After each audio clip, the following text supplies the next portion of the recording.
Okay, I guess we're just starting off Fan Fridays with a physical Blissey battle. That's where we are in life right now, so let's get right into this one. Also, guys, update about Fan Fridays. There's probably not going to be some Fan Fridays for a while because we have the Pokemon Global Link shutting down later today, so I'm going to try to get these battles in before the cutoff time. And then after that, Pokemon Ultra Sun, Ultra Moon comes out, so I'm going to be doing mostly Pokemon Ultra Sun, Ultra Moon coverage, and then we're going to see how long it takes to start getting in like a substantial amount of codes, and then we'll just resume Fan Fridays as normal with all the new fancy Ultra Sun and Ultra Moon stuff. So let's see how this battle ends up playing out. Like, what is Blissey going to bring to the table with a Slurpuff next to it in doubles against a Mega Swampert, and the goal is to just wreck things physically.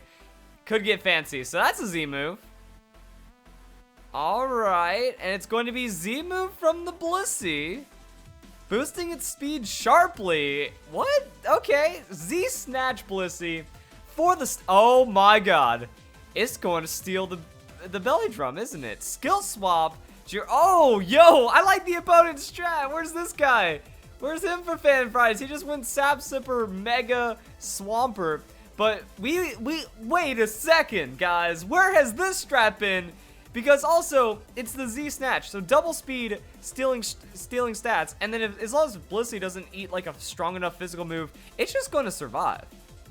Slurpuff switches out after that. Tapu Bulu comes in. And I mean, we get that terrain coming in. So that's going to be a little bit of extra healing for the Blissey. I don't think we have to worry about status or really anything else. And Blissey going to turn that into a secret power. Oh,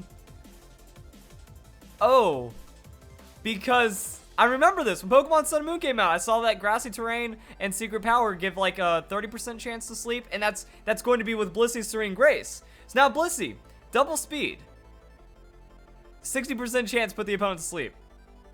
Stab move. Max attack. Like, as we can see right there, the max attack isn't really doing crazy amounts of damage, but now we have a Blissey that is throwing out like a damaging hypnosis and one-shotting Girafarig with a double edge. And also because Blissey has so many hit points, like, it doesn't care about the recoil. The recoil matters except when it comes to the amount of hit points, because that's just how it works. So now we're going to have stat swaps and whatnot, and then Tapu Bulu going to just rock slide away. I mean, okay. So we have chance to flinch on the rock slide. We got chance to sleep on the secret power, and I don't even know what else you could do. But I love that. I love those switch-in strats. Like, you switch in, you get something taking effect, and then you use that for the turn, and then the opponent really couldn't predict that. Like, I would have never predicted. That's a secret power onto the Tapu Bulu switch to put the opponent to sleep, and now Swampert's just going to be asleep forever. And Blissey's going to get a little bit of healing off of that. So yeah, Blissey coming in with Double Edge. How much is Double Edge going to do against Swampert? A lot of damage. If it was a KO, would have been just a little more surprised. We'll admit that right there. Sludge Bomb on Tapu Bulu. Way too much damage for Tapu Bulu to survive, because that's just 4 times super effective hit with a pretty common move. And then Swampert staying asleep. I mean, Swampert's done, but we are going to see how our last Pokemon is going to help out right now. So everyone kind of healing up a little. Slurpuff, actually, no, it's not the last Pokemon. Slurpuff coming back in. Didn't expect that. So Blissey with the Rock Slide now, going to see how much damage it can do. Not going to be enough to take out Swampert. Solid hit onto the Venusaur, though. Venusaur gets that flinch. Slurpuff's going to play rough, and that's how you finish off the Swampert before it can do anything. So, I mean, that's another thing. Like, I love this. I remember... I don't remember. I think it was a skill swap Breloom. I saw Blissey Breloom skill swap, giving Breloom the Serene Grace, and then you just Serene Grace with a Rock Slide. Like, that's one of the ultimate goals, is that if you can skill swap Blissey's Serene Grace into something, GG no re. Double Edge, Blissey on a Venusaur, massive hit. Venusaur will get dropped by that. And again, recoil doesn't really matter. The opponent has Skitty. Skitty went for some strats. This is also really good for the Slurpuff, because when you have 60% chance to flinch both opponents, or putting one to sleep and then flinching the other, or stuff like that, Slurpuff is going to be in a good range to be able to belly drum, and then it sweeps. So while they're trying to focus and stop the +2 speed Blissey from taking over the battle, that's another thing that you have to worry about. So Unburden becoming simple. Interesting simple beam strat on the Skitty. But I mean, it doesn't matter, because like now we're max. So losing out on Birding kind of sucks.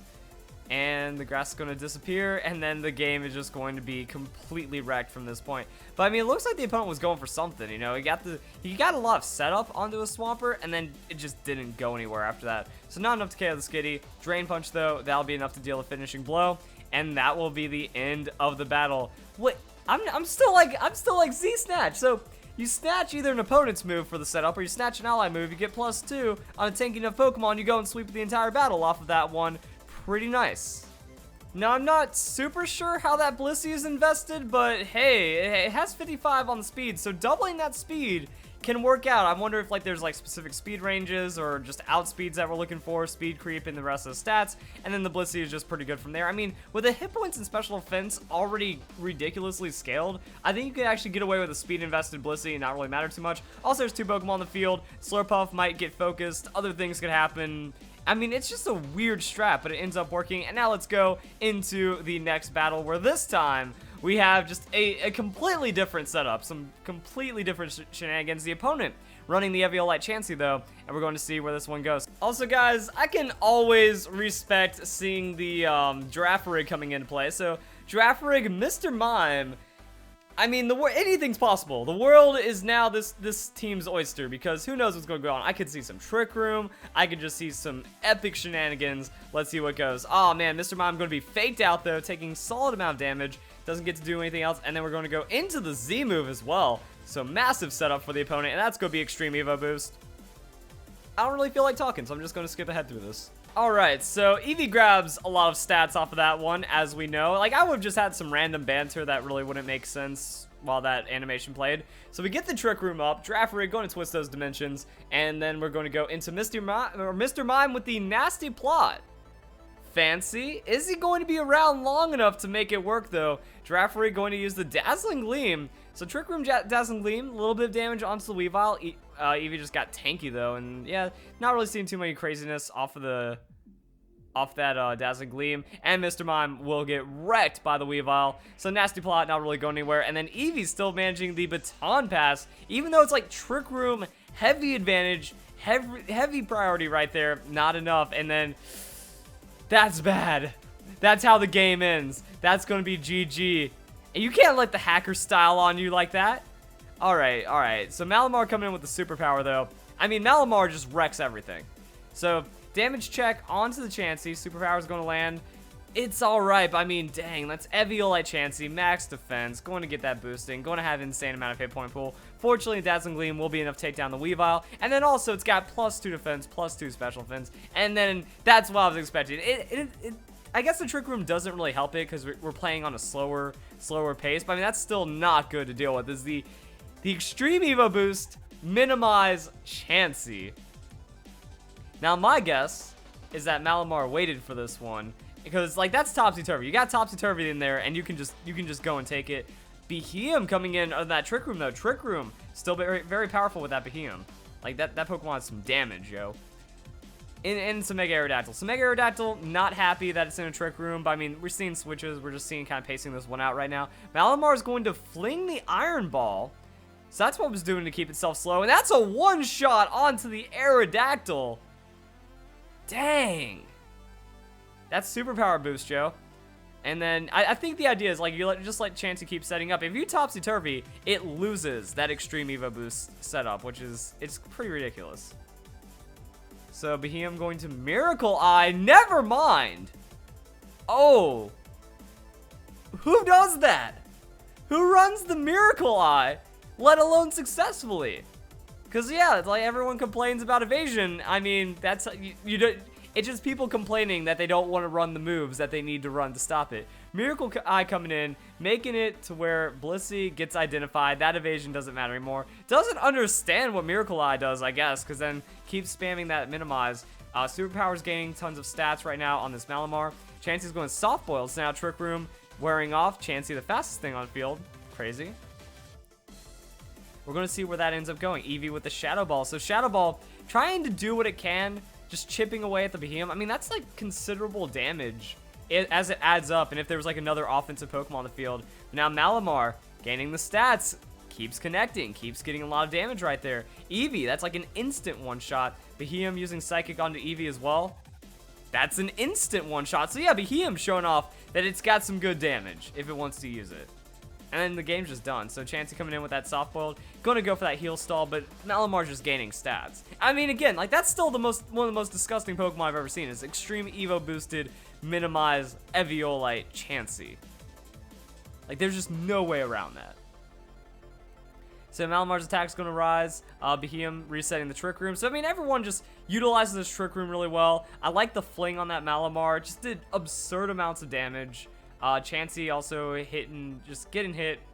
Superpower doing its thing. So I can respect a lot of things that are going on. The Malamar works. The Trick Room setup works. The Mr. Mime could have taken off. If, like, I guess if it was a Focus Sash. It's like, I can imagine that if it doesn't get focus, it gets, like, Nasty Plot into that Trick Room and then just wins. That's something pretty awesome. So there we go, guys. That's going to be the end of the battle right there. And then we're just going to do a little bit of an update as to how Miracle Eye works. For you guys that are just like, okay, what does Miracle Eye do? Because you might know that it makes Dark type no longer immune to Psychic types, but at the same time, causes accuracy checks against targets that have changes to their evasion stat to be ignored. And then Miracle Eye itself bypasses accuracy checks, so it'll always land against a max evasion Pokemon, and then it goes and shuts out the evasion. And, like, this is what I don't understand about Smogon, you know? You're not going to see evasion in every single battle. Like, look at the battle spot. Evasion's allowed. You don't even see it that often. And if you're that afraid of it, there's so much stuff you can use. Like, now that Z-moves bypass it, now that we have Smart Strike, which is a pretty usable bypassing move, that works out. There's a doubling against evasion moves.